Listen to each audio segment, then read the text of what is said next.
about greatest earthquakes in our at the Earth, and I would like to put this subject in context of the larger scale, so of the plate tectonics as itself. This work is with Iskander Moldashev. We have published already 2 papers in this connection, and so both are in GCube. Okay, first of all, let's what is going on?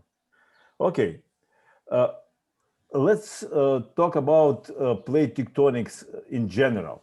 So what are actually conditions for plate tectonics? And most of people are, just know that convection with strong and subductible oceanic lithosphere. This is a condition for plate tectonics, but not everybody knows that this is not sufficient condition. This is necessary, but not sufficient.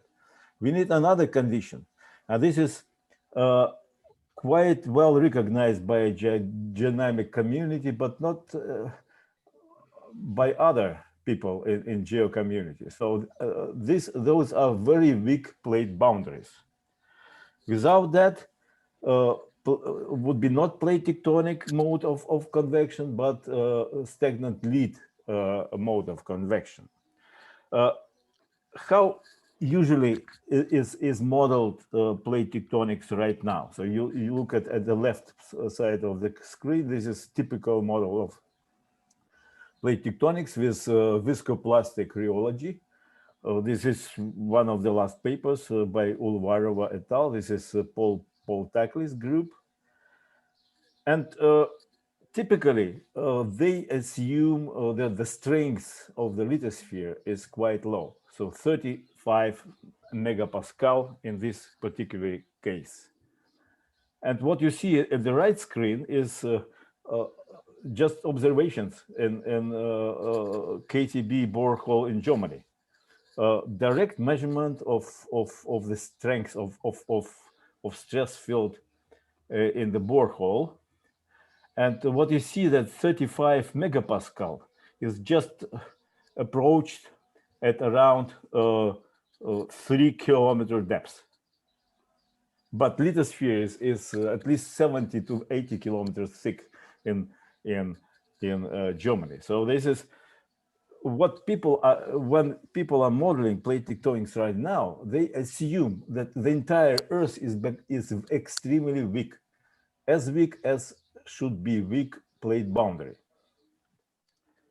Okay, now this is some pieces of our model. So this is global model, which is showing the following. So in this particular model, I just assume that the only one parameter is changing. This is strength of all subduction zones. And now subduction zones are, so strength is considered in terms of friction coefficient, which is more realistic than just cohesion. Friction coefficient, and you see the best fit model in upper screen, together with observations of plate tectonics. So in this particular model, we predefine plate boundaries and just change one parameter, which is friction at plate boundary. And you see that with friction of around 0.03, we fit quite well RMS of plate velocities. And with higher friction, we beginning to misfit very significantly plate motions. So very low friction coefficient in subduction zones. Here are the models at regional scale. Now we can model subduction much more realistically with thin subduction channel. And in those models, which we have run so together with Andrei in more than 15 years ago, this was modeling of orogeny in Andes And what you can see here is that the best fit model for the central Andes, where there was the high mountains, quite a strong tectonic shortening, and models in southern Andes where not so much of shortening is going on. So the difference is the largest difference is in friction coefficient and in subduction channel. In both cases, it was quite low, but much lower in southern Andes where there were sediments in the channel. So and not so much, almost no sediments in central Andes. So higher friction is in the region where we have not so much of sediments. Okay, so why actually friction coefficient can become so low? Normal friction coefficient is 0.6 for dry rocks based on experimental data. But if we if we want to make it as low as 0.03, we need something else, and this something else is high pressure fluid in pores. And here you see very simple arithmetics, which is showing how effective friction coefficient can change if fluid pressure is becoming very close to lithostatic pressure. And why actually sediments can make friction especially low? And this is because of that sediments which are compacted and cemented in subduction channel, they can keep more fluids in them. So, and that's why they can could be high pressure fluid in pores, and friction can go to rather low values.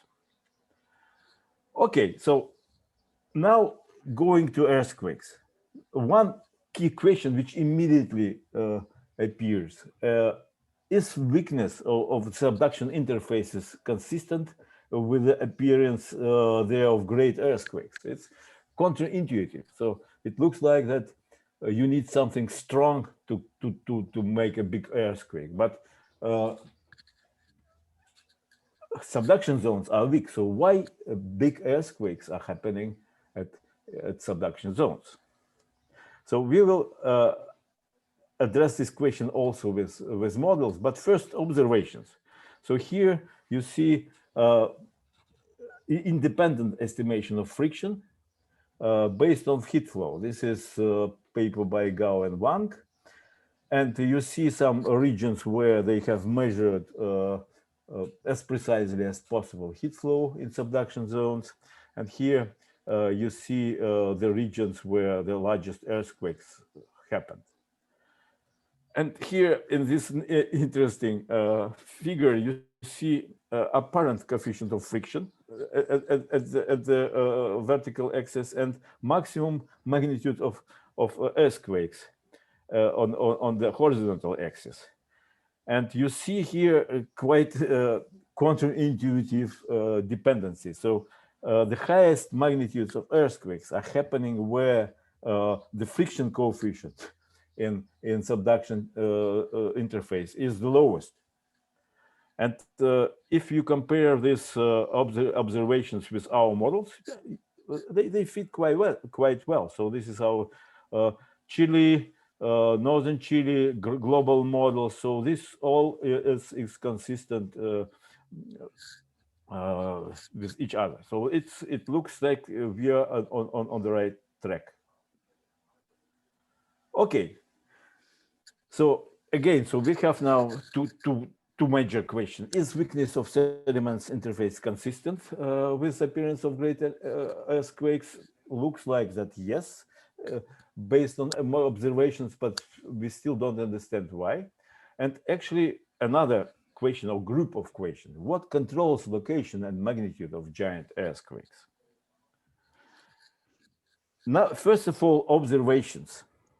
What we see here is a famous diagram by Ruff and Kanamori, 1980, with so you see here the velocity, subduction velocity on the vertical axis, and subducting plate H at the horizontal axis.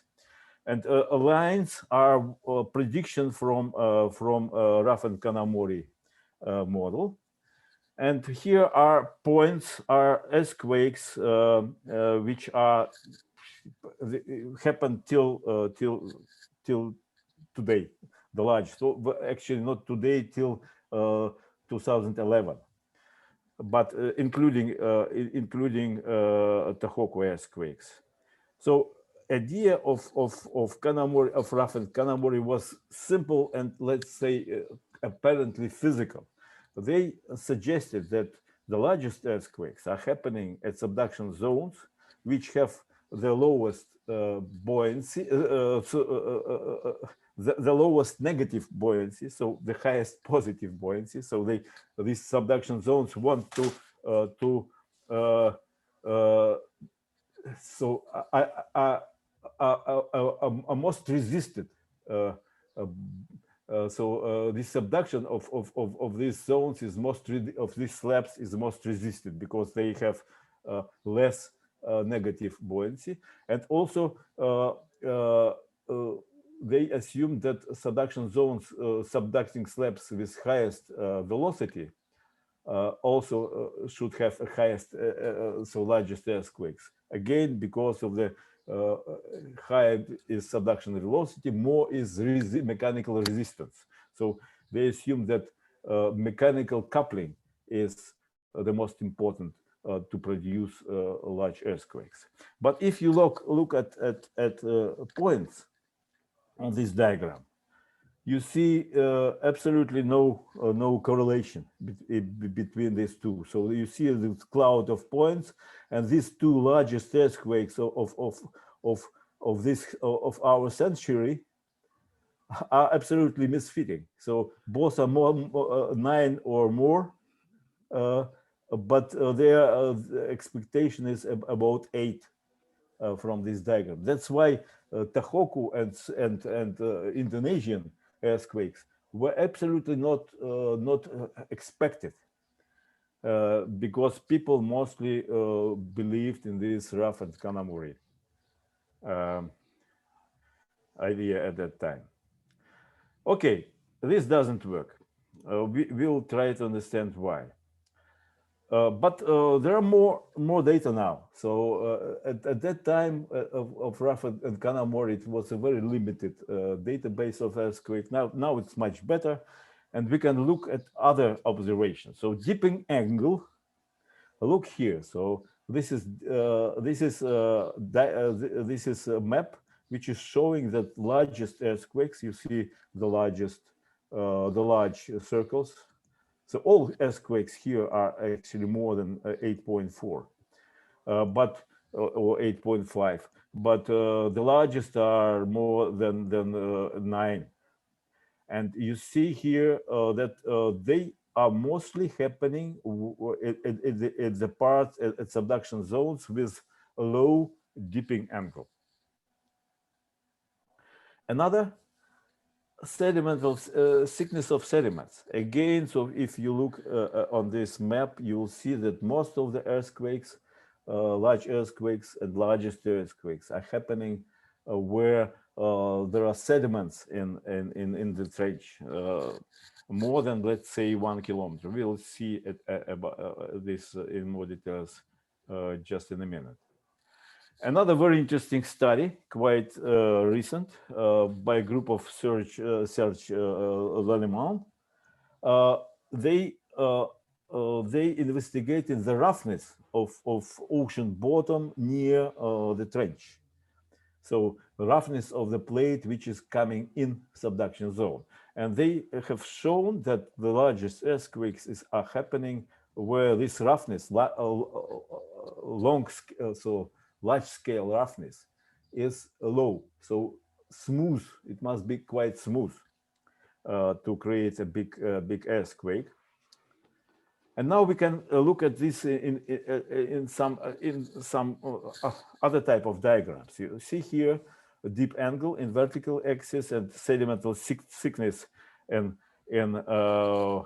horizontal axis, and you see here the size, actually the size of earthquakes, and also you see the colors here of these circles. Those colors were also at other on maps, but here it's more visible. So this is again an idea by Serge Leleman group. They suggest that the largest earthquakes they have neutral stress or strain in the upper plate. So all they're happening where upper plate is not much deformed, and never when it is extended. Sometimes, so not the largest, but also very large earthquake can happen if the upper plate is compressed, but never extended. So green here are neutral stress, and red are compressed. And you see here, so dipping angle here is to create big earthquake, you need a dipping angle less than 30 degrees, and you need sediments thicker than half of a kilometer. And also you can look here again, deep angle. Now you have roughness here as a horizontal angle, and you see that all biggest earthquakes are happening at when the ocean bottom is has less roughness than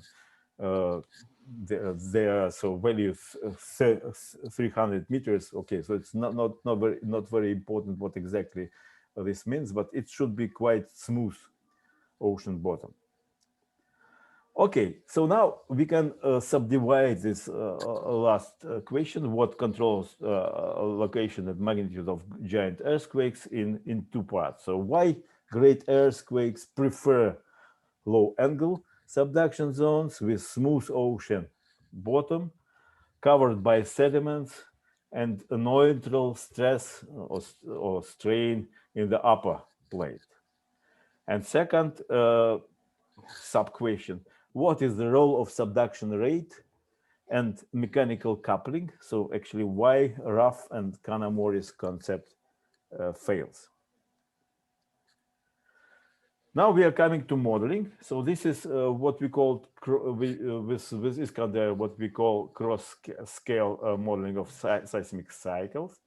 And what we are actually doing is we are modeling the subduction zone in our usual way with very sophisticated and realistic rheology for about 10 million years. And then after that, we just switch on, we change rheology. So before that, rheology was just static friction. And then we just change rheology to what is called rate and state friction rheology with adaptive time stepping, and go to completely different time scale. Before it was geological, now we are coming to time scale of earthquake and time scale of interseismic period. So if before in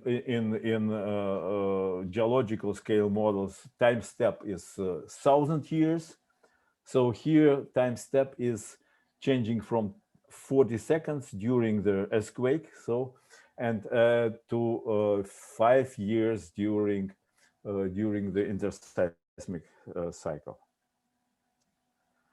Okay, so what is happening in this model? So this is what you see here is what is happening during interseismic cycle. So you see locking here, subduction here, locking zone here, accumulation of stress, and then at some moment we get earthquake. You see completely different strain rate. Now it's several orders of magnitude higher strain rate than interseismic periods. You see how earthquake looks like, rupture looks like in these particular models.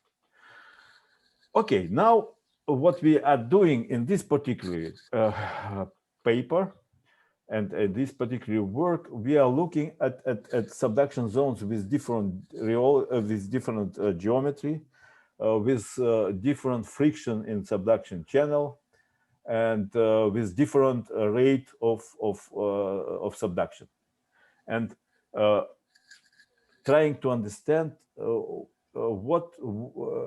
how maximum magnitude of earthquake is changing depending on these parameters. And what you see at this figure are different subduction geometries at the left side of the image, and the right side you see already these subduction cycles. You see these bars. How high are those bars? It means that so the higher bars, the larger are the earthquakes. Of course, this is two-dimensional model, so this is two-dimensional seismic moment is presented here. So for each geometry and for each friction in subduction channel, we are modeling many seismic cycles and look what is the largest earthquake on this cycle.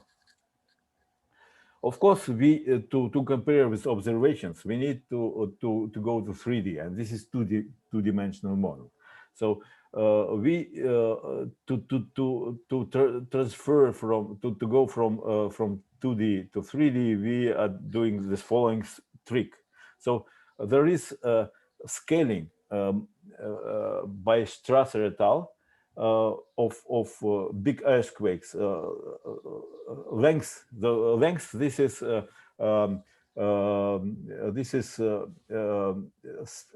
length is perpendicular to this figure. So this is length. This is dimension in third dimension. So this length, we have no this in our model, of course, but we can use scaling of Strasser between length and magnitude. Then we can use a relation between magnitude and three-dimensional seismic moment, and then a relation between three-dimensional and two-dimensional seismic model, and finally, simple arithmetics gives us a relation between magnitude and two-dimensional seismic moment. So we'll use this in the following part of the talk. Okay, now here I show effect of parameters. So in the left in the left part of the image, you see. So this is horizontal axis. This is static friction in the channel, and vertical axis is magnitude of the maximum the strongest earthquake between all modeled for this particular set of parameters of subduction zone. So this is what you see here. That's a little bit different type of rheology in subduction channel, but it is not so important, so I'll skip this. So basically look at green circles here. What you see here that yeah, okay, and each of this curve is you see some number near it, and this is angle of subduction zone. And what you see that when subduction angle is going up, so this is down the vertical axis, the magnitude of the largest earthquake is going down. So the largest earthquakes are happening at subduction zones with a low angle subduction angle. And also what you see here that if friction is going up, again, magnitude of subduction earthquakes is going down. So subduction earthquakes are the largest if you have the lowest friction in subduction channel. And here the lowest is 0.01. And if subduction zone has the lowest angle of here is 15 degrees. Okay, so this is two quite important effects: subduction angle and subduction friction coefficient. And on the right side of the image, you see effect of subduction rates. In this case, we looked at subduction rates between 3.5 and 10 centimeters per year. This is most of subduction zones are in this range. And in this range of velocities, we see almost no effect. Subduction velocity is not changing much. Temperature of subduction channel, if it is between 3.5 and 10 centimeters. And there is no effect on magnitude of subduction earthquakes. Okay, why actually why all these effects? And this is clearly seen in the next image. So if we put all our models, all results in just one image, which is width of the rupture on the horizontal axis and magnitude on the vertical, you see they all fit more or less in one line, and so one curve. So basically, what does matter for size of the earthquake is quite simple thing: just width of the rupture zone. That is, and all parameters which make it larger, all effects which make it larger are contributing to the size of earthquakes. Actually, this result is quite simple, and exactly that was suggested already by Keller et al. in 1974.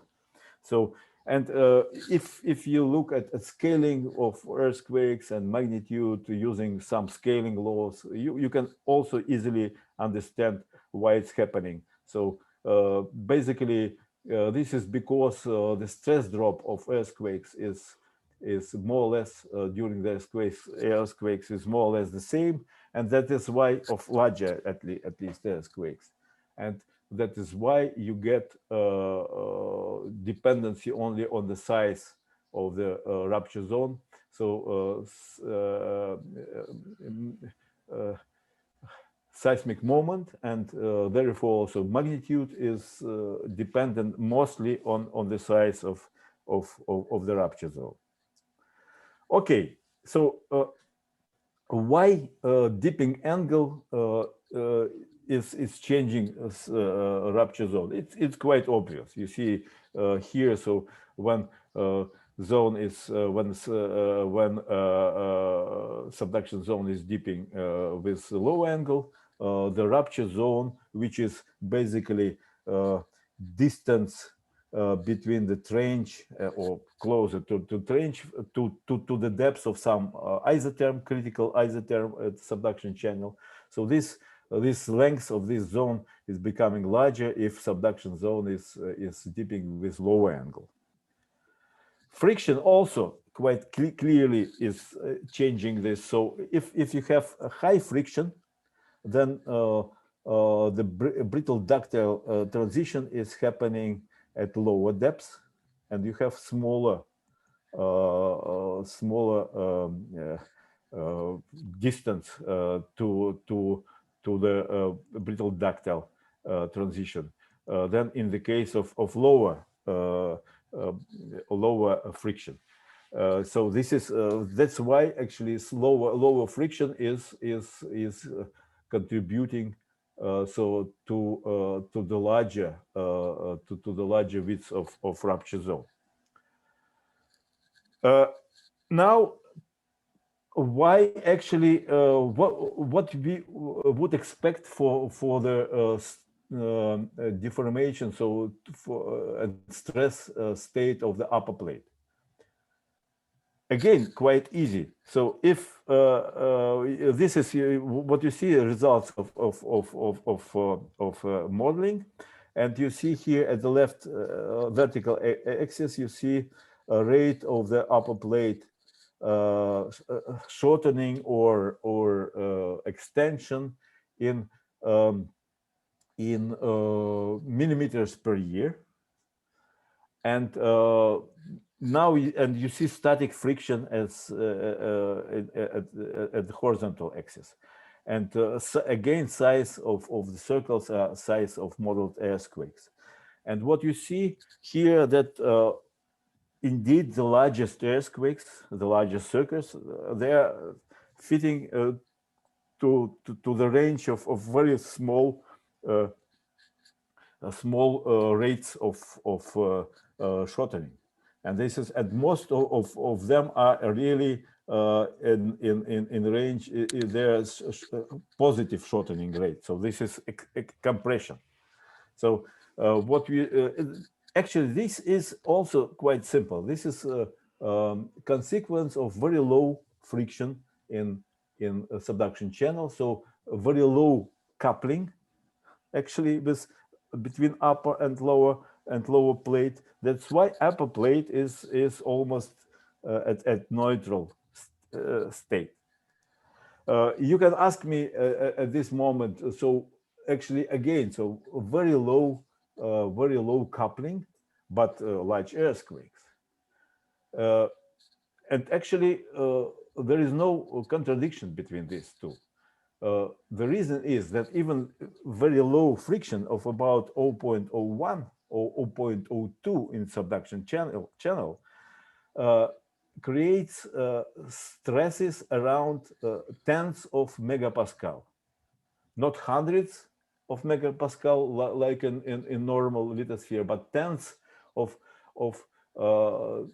few tenths of megapascal, typical for weak subduction interface. But stress drop during even the largest earthquake is just few megapascal.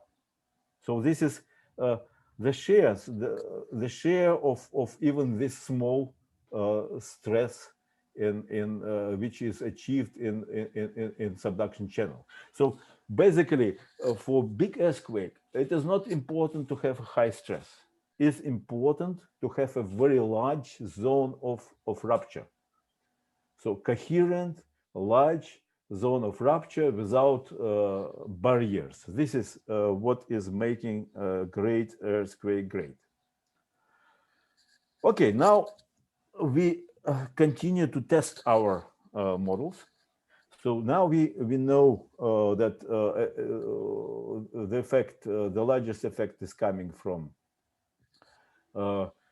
angle of subduction zones and from friction coefficient. So if we take the lowest friction coefficient, typical for the thick sediments, and look at different subduction angles, we can estimate the largest, we can predict the largest magnitude of earthquakes as a function of subduction angle. You see, those are our red points on this on left side of the image. Now, so this is red, all these connected red circles. This is the maximum what we would expect for subduction zones of different angles. And now we can put here just observations for real earthquakes. Those are blue circles here on this image, and if we are correct, so if our models are correct, all this blue must be below this connected red circles, and you see they did all are below, and you see that the closest to the maximum possible were Chile 1960, the largest observed earthquake, and also Kamchatka 1952. It was much smaller, but just because of the larger angle of subduction zone at Kamchatka. And also you can see here from this image why actually subduction earthquake could become smaller than the maximum. You see here this dashed lines. This is with labeled 1/2 and 1/3, and this means that only 1/2 of all energy is released in big earthquake, and other half is released by small earthquakes. In this case, the maximum earthquake will be limited by this dash line with 1/2. And the same with 1/3. If only 1/3 of the energy is released by large earthquakes. This is how some people like Avuak and others suggest for the largest earthquakes. Okay, so this is what our predictions here on the left side, and now we can just make a kind of prediction for the global earthquake. So this is here is a map on the right side, the map which is showing our prediction of the largest earthquakes at different zones in the world, and with observed earthquakes on the top. And again, we see that fit is quite well if you look in details. But you also see some places where some very big earthquakes could be still expected. And for instance, one bad place, let's say, is where this is in this Aleutian part. So it's still missing a very big earthquake here. Some very big earthquakes can in northern part of South or central northern part of South America. There are some other places where still big earthquakes may happen, but didn't happen yet. Okay, so now we can look what is happening with shear stress and normal stress at subduction channel. So basically mechanical coupling. And what we see is in the left part, we see shear stress and magnitude. So we see, as expected actually, from what I said before, lower we have the shear stress, the higher could be a magnitude. But overall, relation is not very clear. So, but if there is relation, it is opposite to what was expected by Kanamori, Ruff and Kanamori. Also, this you see what is happening with normal stress, so almost no relation between normal stress and seismic moment. Okay, so this brings me to conclusions. So long-term static effective friction at subduction interfaces is very low, typically below 0.05. But this still allows giant earthquakes. Maximum magnitudes of the earthquakes are exclusively controlled by the factors that increase rupture width and length. And these factors are lateral coherency of subduction channel, and we think it's enabled by thick, more than 0.5 kilometers thick sedimentary layer at the trench, and also by low slabs dipping angle and low static friction.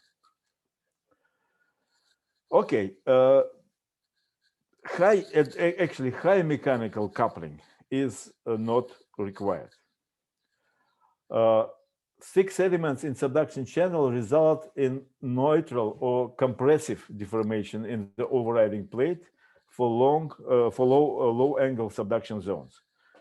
So this is these observations by Serge Lallemand group, which they have differently interpreted, is actually a simple consequence of the low friction, low strength of subduction channels. And our modeling results agree quite well with observations and allow predicting the largest possible earthquakes for subduction zones. Thank you very much.